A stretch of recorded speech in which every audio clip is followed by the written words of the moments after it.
Good everyone, I'm this video, and today we have a updated premium review on the P-26 A-34. This is the quite rare premium, which is from the Philippines Air Force. This came out once in 2014 and once in 2015, which is, I'm assuming, when I got it. Although some people think there's been more, and that probably explains it, but to be fair, I do remember opening a box many years ago where I got something out of it, so it might have been this, I'm not entirely sure. So the P-26A-34 is, unlike the M2 model, it doesn't have the 50 cal. If you don't know what I mean by that, well, in the US tech tree you start off with 3 P shooters, and this is the one I'm referring to here. This one also gets more emergency power, whereas this one does not. And of course you get the M2 Browning 50 cal and access to the same bomb load as well. It's just the war emergency power makes a good bit of difference to this P shooter. So going into the premium P shooter I'm on about, this vehicle is pretty much a copy and paste of the A-33 model, give or take. So it's got the same engine, it's got the same guns, it's got the same bomb load. I believe it's got the flaps from the B model, but it has, I think the A-33 is the only one without flaps, but anyway. So this vehicle costs around 12 Gaijin coin at current time of recording this video. Some are going for around 15. Do I recommend picking up this vehicle in this day and age? The short answer is no. This vehicle is more of a collector's piece, and whilst I do like having mine in my hangar, it's not exactly a versatile vehicle. It gets bitch slapped by pretty much most meta planes at lower tier. Some of the lower meta planes, or like the lower tier planes at the BR, can definitely bitch slap it to Kingdom Come. And whilst it is very effective at something like ground forces, the problem is that the M2 does it better, because obviously the 50 cal. What I mean by that is, if you load up ground targets on this 50 cal, you get 30mm of penetration, which is more than enough for any tank from above at that sort of a BR. Then, of course, you get the 7.62 to back it up, and of course, on the 50 cal P shooter, you get a couple of bombs as well. These bombs do drop at the same time on this model as they do this model. And they don't have a huge explosive amount, so you're going to have to try and get some direct hits. But with some practice, you can get kills with these bombs. But that's pretty much all you're going to be killing in this P-26, as opposed to the M2, other than something like an open top truck, because obviously the 30 cals don't exactly have a lot of penetration. Speaking of the 30 cals, let's discuss the belts. So you obviously get your default, which don't. Universal, which is the belt I tend to use on this because it's a pure 30 cal aircraft. Tracers, not advised. Stealth is only really good if you're knowledgeable with the 30 cal, or if you don't want enemies to see your shots. I personally just prefer having universal, because obviously I don't really use the American 30 cal all that much. So it's just nice to have a little bit of lead. Now, obviously you saw me a couple of seconds ago put on ground targets on the 12.7 and stealth on the 7.62. This is only because if the 50 cal is hitting on this P shooter, the 30 cal is also hitting, so I don't need to worry about it. But obviously, if you're just using 30 cals, like on this P-26, you kind of need that extra little bit of help if you're not sure. So I personally run universal. The tracer round will not do a lot, but there is also a AP belt, or AP bullet in the belt, and also an incendiary round, which doesn't really do a lot, but it's still handy just to have it in case you meet something like a Japanese Kai-10 or a I-15, for example. Just be warned, the incendiary round cannot penetrate the armor on the back of an I-15. It may hit the fuel tank behind the pilot though, so you might get something lucky there. But as I said, even though I've had quite a bit of fun in this aircraft, I just personally cannot suggest it, especially if you're a newer player.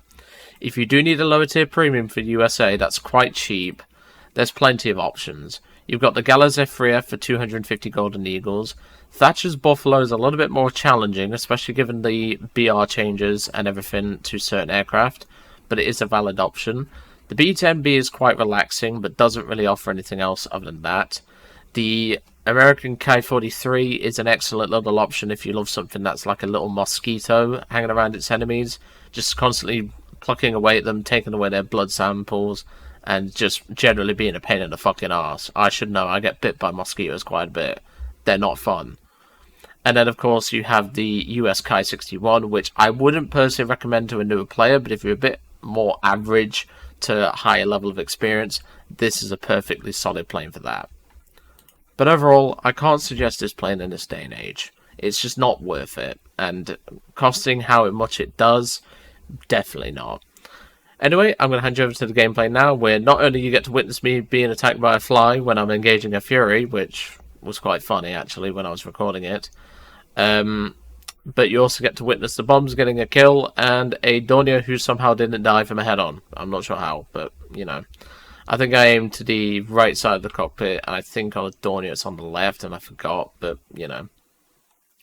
But anyway, I'm going to hand you over to the gameplay now, and I shall see you all on the next one. We'll make our way towards them. I don't really need to deal with the BF-109s and the Hangar 112 because we can mostly outturn them. For the most part. The 112 will definitely give us a run for our money in that regard. Let me climb a little bit more. I don't need to go like ridiculously high, but kind of need to get into a good position because obviously we've got a Hangar 51, we've got a BF-109, we've got a Blenheim that appears to be going fighter mode, which is fun. You probably watched my video then. I don't know. So, CR-42, CR-42, Fury, Hangar 51. Hangar 51's going to be target first. I don't even think he's looking this way. That should help us a little bit, since we've got to even the odds. No, he is coming this way. We've got a good bit of speed behind us, let's not waste it. The nice thing about a pea shooter is not a fly that almost hit me in the face. I just love it when an insect just flies in through your one open window and you have to try and swat it away temporarily. Like the fly just then charged at me as I was making that maneuver to dive on the H-51. Maybe this is just conspiracy theory. The Hangar 51 pilot employs flies to distract his enemies. Maybe. And now he's set on my window, but that's fine. You better stay there, you little shit. That should be the title of this video. A pea shooter gets attacked by a fly, or something like that, I don't know. Or like, beware of flies, or something like that, I don't know. There goes him. So he's RTB.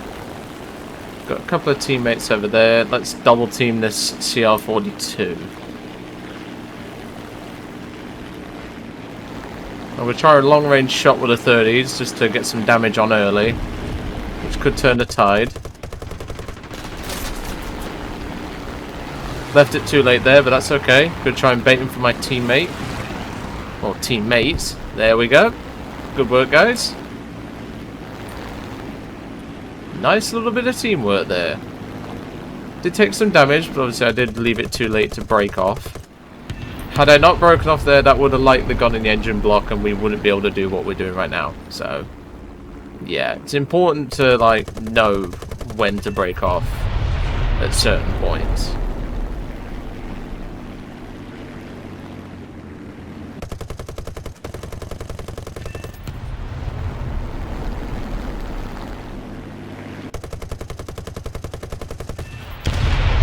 And remember, we still have our little bombs underneath, so we can do that later.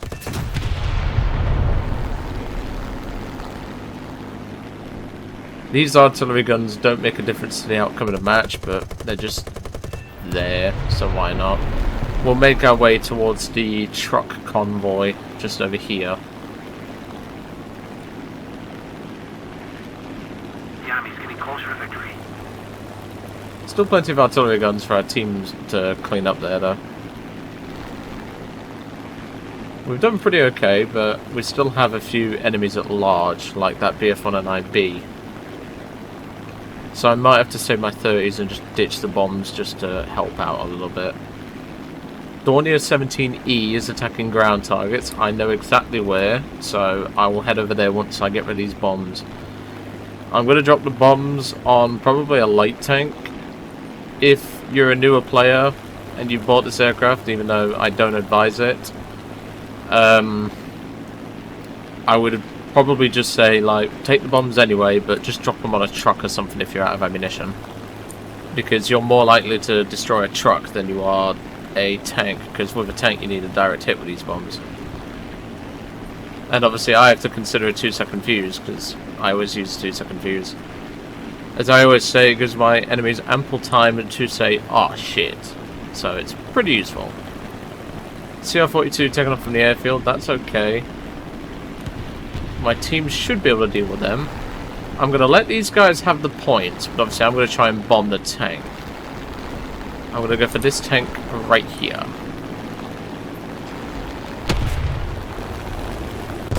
And there goes the tank. Let's make our way towards that Dornier, because I know where he is.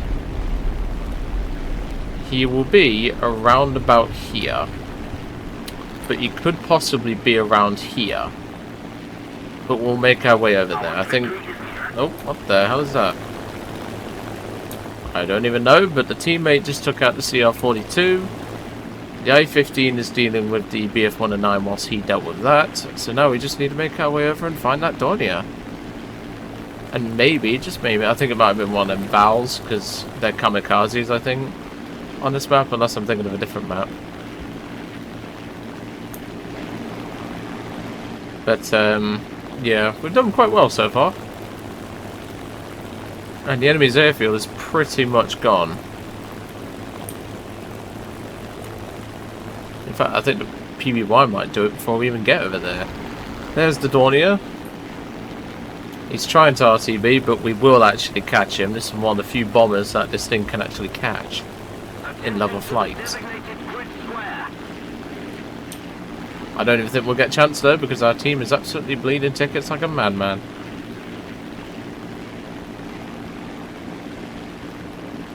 Let's head for the Dornier. He's coming for a head-on, which is probably the best option for him. So we're actually going to commit to this head-on, which is not something I would do in a pea shooter. I'm surprised I didn't kill the pilot. We've got a huge amount of ammo, so we've got to be careful here. The Dornier's gunners are not very good, but that doesn't mean we have to be careful. Or we can't be careful. There we go. That's game. 3 air kills, 7 ground, 1 assist. I will take that. Nice bit of work. As I said though, obviously, other than the fly trying to ruin the fun, we didn't do too badly. Obviously, we did have the altitude advantage over the biplanes, which did help, but obviously we had plenty of time to climb. On some maps, you will not get that luxury. And if you're up against a skilled biplane pilot, they'll whoop your ass regardless of altitude advantage. But, yeah, don't buy this thing. It's more of a collector's item.